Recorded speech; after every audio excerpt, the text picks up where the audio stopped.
નમસ્કાર દોસ્તો, સ્વાગત કરું છું ફરી એકવાર આપ સૌનું આપની સૌની સહયારી યુટ્યુબ ચેનલ પર. નામ છે ગુજરાત ગવર્મેન્ટ જોબ. વહેલી સવારમાં મહત્ત્વપૂર્ણ અપડેટ લઈને આવ્યો છું. જે મિત્રો સરકારી ભરતીઓની તૈયારી કરી રહ્યા છે અથવા તો જેમણે ભરતીઓની વિવિધ પરીક્ષાઓ આપી છે, વાત કરીશું આજની વિડીયોમાં ગુજરાત ગૌણ સેવા તરફથી CCE ગ્રુપ એ ગ્રુપ બીની સંયુક્ત જુનિયર ક્લર્કની 5,500થી પણ વધારે જગ્યાઓ પર જે પરીક્ષા આપી હતી તેની દીપક રજની સાહેબે ટ્વીટ કરીને જે જાણકારી આપી છે તેની ટૂંકમાં માહિતી આપીશું. વિડીયો ગમે તો લાઇક કરજો.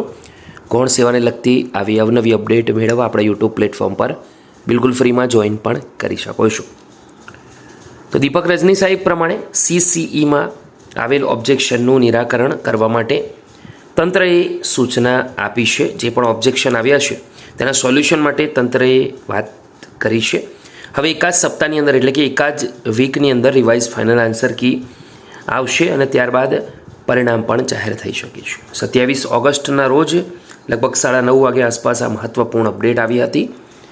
જે પણ મિત્રોએ પરીક્ષા આપી છે આપણા યુટ્યુબ પ્લેટફોર્મ પર બન્યા રહે, જેથી કરી જ્યારે પણ મહત્ત્વપૂર્ણ અપડેટ આવે તમને મળી રહે. વિડીયો ગમ્યો હોય તો લાઇક કરવાનું ભૂલતા નહીં.